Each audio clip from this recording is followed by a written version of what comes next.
Hello everyone, आज की इस वीडियो में हम देखने वाले हैं कि रोटेटिंग पार्ट्स की, रोटेटिंग मासेस की बैलेंसिंग किस तरीके से करनी है, जो कि हमने प्रीवियस वीडियोस में हमने देखा है। तो आज हम केस 3 के बारे में पढ़ने वाले हैं। केस 3 क्या है आपका? Balancing of several masses rotating in the same plane. मतलब कि मासेस यहाँ पर क्या है, एक से ज़्यादा है, बहुत सारे मासेस है। हम 3 एज्यूम कर ले, 4 एज्यूम कर ले, कुछ भी हम एज्यूम कर सकते हैं।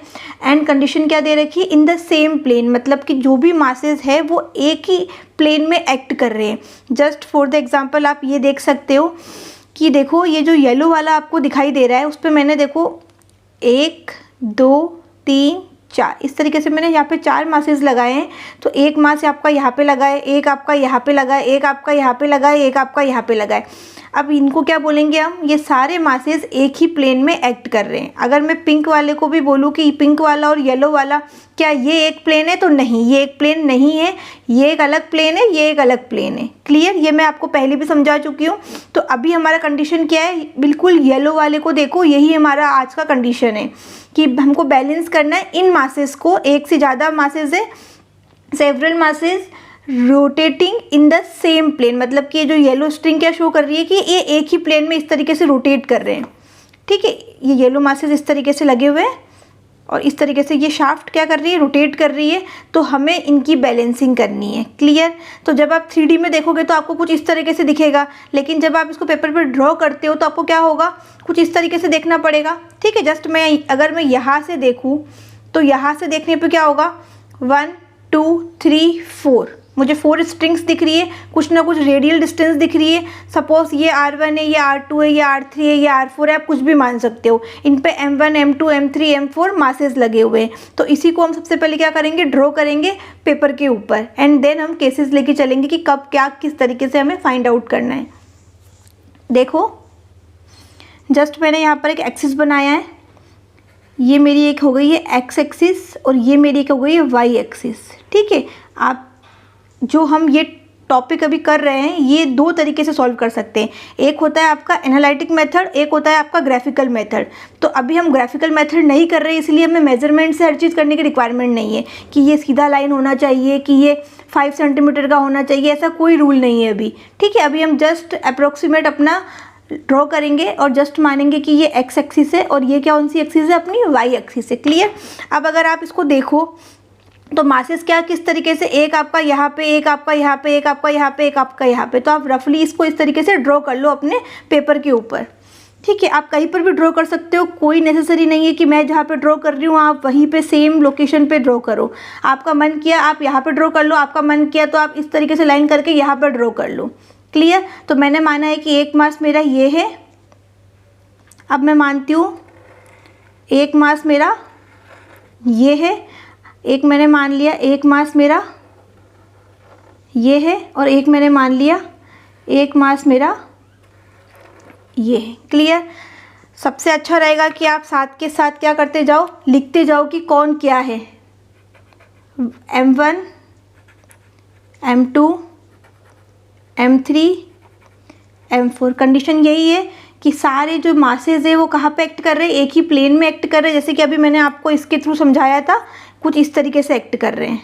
ठीक है, तो अब देखो क्या हो रहा है यहाँ पर। ये डिस्टेंस यहाँ से लेकर यहाँ तक को आप मान लो R1। सिमिलरली ये डिस्टेंस हो गई R2, ये डिस्टेंस हो गई आपकी R3, ये डिस्टेंस हो गई आपकी R4। क्लियर? अब इनका एंगुलर पोजीशन भी कुछ ना कुछ होगा। मैंने मान लिया रेफरेंस, क्या ये एक्स प्लेन को मैंने मान लिया रेफरेंस। इसको मैं नाम दे देती हूँ OX। क्लियर? तो इस OX को मैं रेफरेंस मान के हर एक डेटा जो है मैं यही से ही कंसिडर कर रही हूँ। तो मैंने मान लिया जो ये वाला एंगल है वो कितना है? θ1। मैं कलर चेंज कर लेती हूँ। ये वाला जो पेन है ये शो कर रहा है ये एंगल θ1। यहाँ M1 मास का जो डिस्टेंस है उसको यहाँ से लिया है मैंने θ1। सिमिलरली यहाँ से लेकर M2 से लेकर यहाँ तक को मैं मान लूँ θ2। आ रही है बात समझ में? सिमिलरली ये जो R3 है इसको लेकर मैं यहाँ तक आऊँगी, इसको मैंने बोल दिया θ3।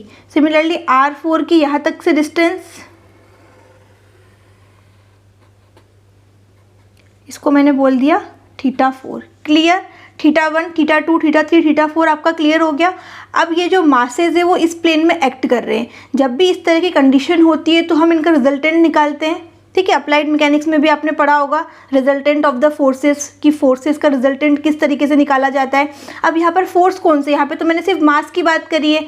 तो एज यू नो मैंने बताया था सेंट्रीफ्यूगल फोर्स का कॉन्सेप्ट, कि सेंट्रीफ्यूगल फोर्स क्या होता है, ऑब्जेक्ट से बाहर की तरफ एक्ट करता है। जब भी कोई शाफ्ट इस तरीके से रोटेट करती है और उस पर मासेज अगर लगे हुए हैं तो वो क्या करेंगे, बाहर की तरफ एक फोर्स एक्ट करेगा, उसको हमने बोला था सेंट्रीफ्यूगल फोर्स। तो यहाँ पे देखो, यहाँ पे एक फोर्स एक्ट करेगा, इसको आप कोई नाम दे दो। यहाँ पे कोई एक फोर्स एक्ट करेगा, इसको एक नाम दे दिया। यहाँ पे बाहर की तरफ एक फोर्स एक्ट करेगा, यहाँ पे भी बाहर की तरफ एक फोर्स एक्ट करेगा। तो इनको क्या करो आप, अलग अलग नाम दे दो। मैं जस्ट यहाँ पे नाम दे रही हूँ Fc1, similarly Fc2, similarly Fc3 बोल दो इसको, एंड इसको क्या बोलोगे, ऑब्वियसली Fc4 बोल दिया। आई होप क्लियर है यहाँ तक का कंसेप्ट। अब हमने कुछ मानना है यहाँ पर कि इन सब का जो 1 2 3 4, ये जो Fc1, Fc2, Fc3, Fc4 का जो इफेक्ट है, ठीक है, जो शाफ्ट पे जो इफेक्ट हो रहा है, हम इसका एक रिजल्टेंट निकाल दें तो इन चार के बराबर क्या होगा, वो एक रिजल्टेंट ही बराबर होगा। तो वो रिजल्टेंट हमें पता नहीं है कि उसका मैग्नीट्यूड कितना है, वो किस क्वाड्रेंट में एक्ट करेगा, हमें कुछ नहीं पता है। तो अभी हम जस्ट क्या मानेंगे कि हम एज्यूम कर सकते हैं कि हाँ भाई यहाँ पे हमने मान लिया कहीं पर भी कि ये रिजल्टेंट है, और वो हम क्या करेंगे, जस्ट अभी एज्यूम करेंगे।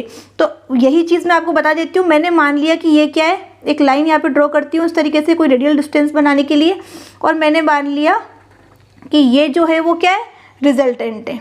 क्या है, रिजल्टेंट फोर्स है। इसको मैं R से शो कर देती हूँ कि 1 2 3 4 ये जो भी मासेज है जिनकी तरफ से जो भी सेंट्रीफ्यूगल फोर्सेस एक्ट कर रहे हैं, उनका जो इफेक्ट है वो अकेला किसके बराबर है, इसके बराबर है। मैं यहाँ R की वैल्यू यहाँ पे अभी कैलकुलेट भी करूँगी, आपको बताऊँगी किस तरीके से निकालनी है, ठीक है। जस्ट अभी आपको बता दिया कि रिजल्टेंट मैंने यहाँ पे माना है। आपका मन करे कि नहीं मैं तो यहाँ मानूंगा, यहाँ मानूँ, यहाँ मानना है, यहाँ मानूँ, कहीं पे भी मान लो। अभी हमें पता नहीं कि किस पोजीशन पर है, किस जगह पर है, तो हमने कहीं पर भी एज्यूम कर लेना है।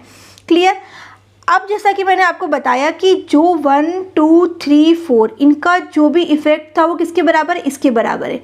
तो मतलब सिस्टम पे जो फोर्स लग रहा है वो इस तरह लग रहा है। अगर मुझे सिस्टम को बैलेंस करना है तो मुझे क्या करना पड़ेगा, उसके ऑपोजिट डायरेक्शन में सेम मैग्नीट्यूड का फोर्स लगा दूं तो ये सिस्टम बैलेंस हो जाएगा। नहीं तो क्या होगा, एक तरफ आपका मासेस ज़्यादा है, फोर्स ज़्यादा है, एक तरफ आपका मासेस है ही नहीं, फोर्स है ही नहीं, तो वो शाफ्ट बेंड होने का खतरा रहेगा, आपका डैमेज रहेगा, वाइब्रेशन आएगा, सब कुछ जैसे कि हमने पहले बात किया था। तो इसी को मैंने देखो यहाँ पर एक एक्सटेंड करा है, डॉटेड से इसलिए कर रही हूँ ताकि आपको समझ में आए कि जस्ट इसके ऑपोजिट मैंने एक लाइन ड्रॉ करी है। यहाँ से लेके यहाँ तक का जस्ट ऑपोजिट अगर एंगल बात करें तो कितना हो जाएगा इनके बीच में, 180 डिग्री। तो एक लाइन ड्रॉ करिए और यहाँ पर मैं क्या शो करूँगी कि मैं शो करूँगी कि जो ये है वो आपका क्या है, बैलेंसिंग मास में यहाँ पर लगाऊंगी। वो बैलेंसिंग मास क्या करेगा, एक फोर्स एक्ट करेगा वहाँ पर भी, और उसको हम बोलेंगे बैलेंसिंग फोर्स। क्योंकि M1 M2 M3 M4 की वजह से जो मासेस एक्ट कर रहे हैं वो क्या है, आपके डिसबैलेंस फोर्स है। क्लियर। तो अभी हम इसको कंटिन्यू करते हैं वापस टॉपिक को। एक्चुअल में डोरबेल बज गई थी, इस वजह से मुझे जाना पड़ा। अब देखो यहाँ पर क्या है कि जस्ट मैंने इसके ऑपोजिट में एक लाइन ड्रॉ करी है, और यहाँ पे मैंने मान लिया कि जो रेडियल डिस्टेंस है वो R है, ठीक है। क्योंकि यहाँ पर R1 R2 R3 R4 लिया है तो मैंने इसको R मान लिया, और जो मास यहाँ पर लगाया है मैंने उसको मैंने मान लिया उसका मैग्नीट्यूड M है। क्लियर। तो अब ये जो फोर्स लगाएगा बाहर की तरफ वो किसके बराबर होगा, Fc, जिसकी वैल्यू क्या होगी, M R ओमेगा स्क्वायर। आ गई बात समझ में। जैसे इनकी वैल्यू होती है M1 R1 omega square, M2 R2 omega square, इस तरीके फॉर्म में मैंने यहाँ पे उसको लिख दिया है। तो कहने का मतलब क्या है, जो रिजल्टेंट फोर्स है उसके जस्ट ऑपोजिट में आपने एक लाइन ड्रॉ करी है, और देन आपने शो किया है आपका सेंट्रीफ्यूगल फोर्स जो कि बैलेंसिंग मास है ये वाला M। तो ये क्या करेगा, बैलेंस करेगा। Fc क्या करेगा, इस R को बैलेंस करने के लिए हमने लगाया है ताकि हमारा सिस्टम बैलेंस हो जाए। तो निकल के क्या आ रहा है यहाँ पर कि कुछ ना कुछ इनका एंगल होगा, R का भी कुछ एंगल होगा, और ये जो स्मॉल r है वो भी कुछ ना कुछ एंगल पे होगा। तो मैंने मान लिया कि यहाँ से ये पर्टिकुलर जो ग्रीन वाली लाइन है, ये वाली लाइन, इसका एंगल मैं बताती हूँ आपका। जो हमने रेफरेंस लिया है, ये एक्स एक्सिस जो हमने रेफरेंस लिया है उस वाली लाइन से, तो उसको मैं बोल देती हूँ, कुछ इस तरीके से शो कर देती हूँ। यहाँ से लेके यहाँ तक ये जो एंगल है इसको मैं लिख देती हूँ थीटा, डैश। क्लियर? जो ये आपका रिजल्टेंट है वो रिजल्टेंट आपके इस रेफरेंस प्लेन ओ एक्स से थीटा डैश एंगल पे है। क्लियर? अब ये वाला जो आपका आर रेडियल डिस्टेंस है, जो कि एम आपने बैलेंसिंग मास लगाया है, उसका भी कुछ ना कुछ एंगल होगा। तो उसका एंगल मैं मान लेती हूँ यहाँ से लेके यहाँ तक। ठीक है, यहाँ से लेके यहाँ तक का जो एंगल है वो मैंने मान लिया थीटा। मैं इसको यहाँ पे लिख देती हूँ, समझ जाना। ठीक है, साथ साथ कॉपी में करते रहना तो समझ में आ जाएगा। थीटा आ गई बात समझ में। थीटा 1, थीटा 2, थीटा 3, थीटा 4 तो आपको पहले क्लियर हो ही गया था। थीटा डैश क्या है? रिजल्टेंट का ओ एक्स के साथ एंगल। और थीटा क्या है? आपका जो बैलेंसिंग मास है उससे आपका ओ एक्स तक का एंगल कितना है वो आपने यहाँ पे लगा। डायरेक्शन आप सेम रखना, ऐसे नहीं कि कुछ तो आप इस तरीके से ले रहे हो, कुछ आप इस तरीके से ले रहे हो, तो आपका एंगल की वैल्यू गलत आ जाएगी। क्लियर? तो आपको समझ में आ गया बेसिक। अब हमें सिस्टम को बैलेंस करना है, तो उसके लिए मैंने आपको बताया था कि सबसे पहले मुझे फाइंड आउट करना होगा रिजल्टेंट की वैल्यू। और रिजल्टेंट फाइंड आउट करने के लिए मुझे इस पूरे सिस्टम को रिजॉल्व करवाना होगा। जो भी जितने फोर्सेस एक्ट कर रहे हैं उनको वर्टिकली हॉरिजॉन्टली मुझे उसको रिजॉल्व करवा के उसका रिजल्टेंट सबसे पहले मुझे फाइंड आउट करना होगा। तो मैं पूरे सिस्टम को एक बार रिजॉल्व करवाती हूँ हॉरिजॉन्टली। ठीक है, तो हॉरिजॉन्टल रिजॉल्व अगर मैं करवाती हूँ, यहाँ पे मैं लिख देती हूँ हॉरिजॉन्टली। मतलब कि हमें क्या करना पड़ेगा? सारे जो फोर्सेज है जो कि हॉरिजॉन्टल लग रहे हैं उसको मुझे ज़ीरो करना है। अब आप बोलोगे कि हॉरिजॉन्टल तो कुछ ऐसा समझ में नहीं आ रहा देख के, क्योंकि ये Fc3 इधर लग रहा है, Fc4 इधर लग रहा है, Fc1 इधर लग रहा है। तो ये सब फोर्सेस क्या है? किसी न किसी ऐसे एंगल पे लगे हुए हैं। मैं बात करूँ कि कुछ इस तरीके से लगे हैं क्या? हॉरिजॉन्टल मतलब कि इस तरीके से, वर्टिकल मतलब कि कुछ इस तरीके से, तो ऐसा तो कुछ समझ में नहीं आ रहा है। सारे फोर्सेस क्या है? कोई एंगल पे लगे हुए। जस्ट बात करो, सपोज करो Fc1 की बात करते हैं, तो Fc1 कुछ इस तरीके से लगा हुआ है। Fc1 कुछ इस तरीके से लगाए तो इसके दो कंपोनेंट है। अब देखो यही एक्सिस कौन सी हमारी? ओ एक्स। इसको थोड़ा सा साथ में कनेक्ट करके देखो, तो ये क्या है? ओ एक्स। एंगल कितना बन रहा है यहाँ पर? थीटा 1। तो जिसके साथ में एंगल बनता है उसमें कौन सा कंपोनेंट में क्या आता है? Fc1 cos theta 1। ये कंपोनेंट क्या हो गया? Fc1 cos theta 1। और वर्टिकल के साथ एंगल नहीं बन रहा है तो ये कंपोनेंट कौन सा होगा? Fc1 का Fc1 sin थीटा 1। ये बेसिक आपका बिल्कुल मैकेनिक्स का बता रही हूँ मैं, जब आपने बचपन में पढ़ा था बहुत पहले। ठीक है, तो ये आपको कॉन्सेप्ट क्लियर होगा। नहीं भी था तो मैंने आपको यहाँ पे क्लियर कर दिया। तो हर एक फोर्स का Fc1 हो उसके दो कंपोनेंट है, सिमिलरली Fc2 के दो कंपोनेंट होंगे, Fc3 के दो कंपोनेंट होंगे, Fc4 के दो कंपोनेंट होंगे। तो हम सबसे पहले हॉरिजॉन्टल की बात कर रहे हैं कि हमने हॉरिजॉन्टली रिजॉल्व करवाना है, तो हम सारों के कॉस वाले कंपोनेंट की हम बात करेंगे। तो इस तरह के डायग्राम आपको 3-4 बनाने की और ज़रूरत नहीं है, सबका डायरेक्ट इसी रेफरेंस से आप यहाँ पे लिख लो। तो जस्ट मैं लिखती हूँ Fc1 cos theta 1 plus Fc2 cos theta 2 plus Fc3 cos theta 3 plus Fc4 cos theta 4 is equal to 0। अब देखो Fc1, Fc2, Fc3, Fc4 ये क्या है? सेंट्रीफ्यूगल फोर्सेज है। तो इनकी वैल्यू क्या होती है? mr omega square. तो अगर 1 आ रहा है तो m1r1 हो जाएगा, 2 आ रहा है तो m2r2 हो जाएगा। क्लियर? तो देखो m1r1 cos theta 1 plus m2r2 cos theta 2। देखो यहाँ पे मैंने ओमेगा नहीं लिखा है, ठीक है, क्योंकि क्या होगा? ओमेगा इसमें भी आएगा, ओमेगा इसमें भी आएगा, ओमेगा इसमें भी आएगा, ओमेगा इसमें भी आएगा, और इक्वल टू 0 है तो उधर चला जाएगा तो क्या होगा? 0 रहेगा। तो ना लिखो या फिर एक बार लिख लो और फिर अगले स्टेप में बता दो कि आपने उसको हटा दिया है, 0 हो गया है, वो आपकी चॉइस है। क्लियर? तो ये मत सोचना कि मैंने यहाँ पे एम आर ही लिखा है, mr ओमेगा स्क्वायर मैंने भूल गई हूँ, मैं ओमेगा स्क्वायर मैंने जान करके नहीं लिखा है। क्लियर?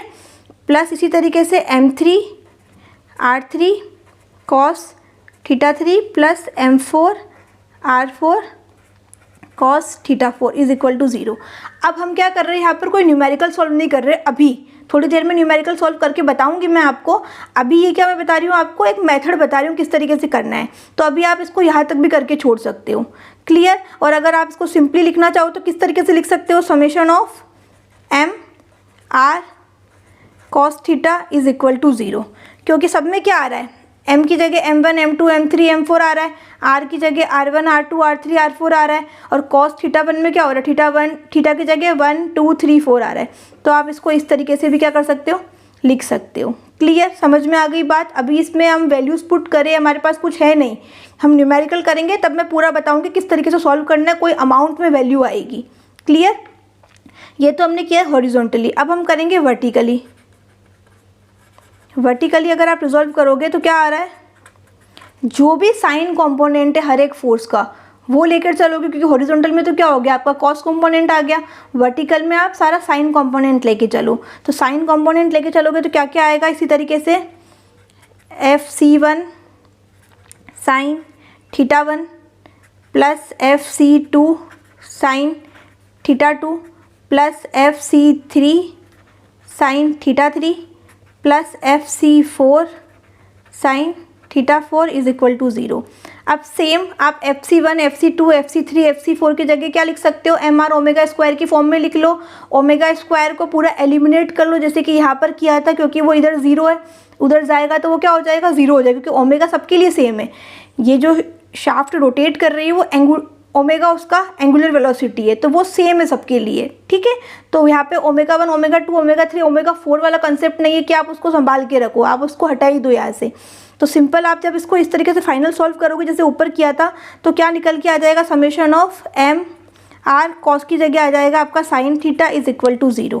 आई होप समझ में आ गया होगा, ये मैंने डायरेक्ट लिखा है। आ गई बात समझ में। तो कहने का मतलब क्या है, सिस्टम में जो भी फोर्सेज है उसको आपको पहले हॉरिजॉन्टली रिजॉल्व करवाना है, देन आपको वर्टिकल रिजॉल्व करवाना है, तो फिर आप रिजल्टेंट आप यहाँ पे निकाल सकते हो।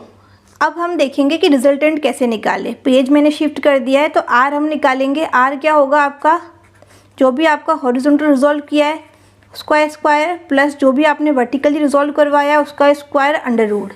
ये आपने बहुत पहले अप्लाइड मैकेनिक्स में भी पढ़ा होगा, इस तरीके से सेम वही कंसेप्ट है। हम रिजल्टेंट यहाँ से निकाल लेंगे।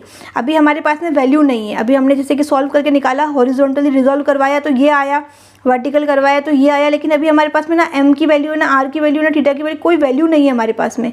तो हम क्या करेंगे, अभी जस्ट यहीं पे आपको मैं अभी मेथड बता रही हूँ कि किस तरीके से हमें करना है। तो आपने सबसे पहले ये काम करना है, फिर आपने सबसे पहले वर्टिकली काम करना है, फिर आपने उसके बाद में रिजल्टेंट निकालना है। उसके बाद में हम निकालेंगे थीटा की वैल्यू। थीटा मतलब कि जो मैंने अभी आपको बताया था, जो बैलेंसिंग फोर्स, बैलेंसिंग मास जो हमने लगाया था उसका आपका रेफरेंस प्लेन जो आपने माना था एक्स एक्सिस वाला, वहाँ से जो वैल्यू थी। तो थीटा निकालने के लिए पहले आप थीटा डैश निकालो। डायग्राम आप देखो, मैं डिस्प्ले भी कर देती हूँ। थीटा डैश क्या होगा आपका 10, या फिर आप डायरेक्ट ऐसे भी लिख सकते हो पहले, 10 theta is equal to vertical upon horizontal. यही होता है ना, स्लोप क्या होता है y/x, तो उसी तरीके से मैंने निकाला है। तो जस्ट 10 को उधर लेके गए तो थीटा क्या हो जाए, थीटा डैश क्या हो जाएगा, 10 inverse summation of v summation of h। आ गई बात समझ में, क्लियर। तो थीटा की वैल्यू अगर मुझे निकालनी है तो क्या हो जाएगा, देखो डायग्राम में देखो, थीटा डैश, डायग्राम में देखो आप, थीटा डैश में अगर मैं 180 डिग्री ऐड कर दूँ तो मेरे पास में क्या आ रहा है, थीटा आ रहा है। ज्योमेट्री देखो उसकी, तो डायरेक्ट इसको इस तरीके से लिख सकते हैं, थीटा डैश प्लस 180 डिग्री। तो आपका क्या आ जाएगा, यहाँ पर थीटा आ जाएगा। अभी हम न्यूमेरिकल सॉल्व करेंगे तो भी हम क्या करेंगे, इसको मैं और बताऊंगी, आपको प्रॉपर वैल्यू निकाल के बताऊंगी। अभी आप मेथड देख लो एक बार। अब एक चीज़ देखो, मैंने आपको बताया था कि जस्ट इस तरीके से था कि एक आपका रिजल्टेंट फोर्स लग रहा है यहाँ पर, उसके जस्ट अपोजिट में मैंने डैश लाइन बताई थी, और मैंने यहाँ पे बताया था एक बैलेंसिंग मास। ठीक है, ये एक पॉइंट मान लो, इसको मान लिया मैंने O पॉइंट, जिसे डायग्राम में अभी देखा था हमने। ये जो फोर्स लगा रहा था वो क्या था आपका सेंट्रीफ्यूगल फोर्स। तो कंडीशन क्या है, ये पूरी एक स्ट्रेट लाइन है, ये क्या है, एक स्ट्रेट लाइन है। जितना इसका इफेक्ट है उसका इतना इफेक्ट है, लेकिन डायरेक्शन क्या है, ऑपोजिट है। तो आप ये लिख सकते हो R is equal to FC, और FC क्या होगा, MR लिखोगे यहाँ पर। MR ओमेगा स्क्वायर नहीं लिखोगे, क्योंकि अगर आपने ओमेगा स्क्वायर लेकर चलना है यहाँ पर, तो आप जो R था रिजल्टेंट हमने निकाला था, थोड़ी देर पहले मैंने बताया था, रिजल्टेंट हमने इस तरीके से निकाला था, ये वाला डेटा, ये वाला डेटा काम में आया था। तो इन सब में से हमने क्या किया, ओमेगा स्क्वायर को उड़ा दिया, हमने यूज़ नहीं किया, उसको इक्वल टू 0 करके पुट उधर कर दिया, तो इधर भी हम नहीं लेकर चलेंगे। अगर हम इधर लेके चलेंगे तो हम इधर भी लेके चलेंगे, तो वो अपने आप कैंसिल आउट हो जाएगा। तो कहने का मतलब ये है कि एम आर ओमेगा स्क्वायर ही फॉर्मूला होता है फॉर्मूला इसका, लेकिन हम यहाँ पर ओमेगा स्क्वायर क्यों नहीं लिख रहे हैं, क्योंकि हमने जब रिजल्टेंट निकाला था तब भी हमने ओमेगा स्क्वायर क्या किया था, लेकर नहीं चले थे, तो हम यहाँ पर भी लेकर नहीं चल रहे हैं। क्लियर। तो आर क्या हो गया आपका, एम आर।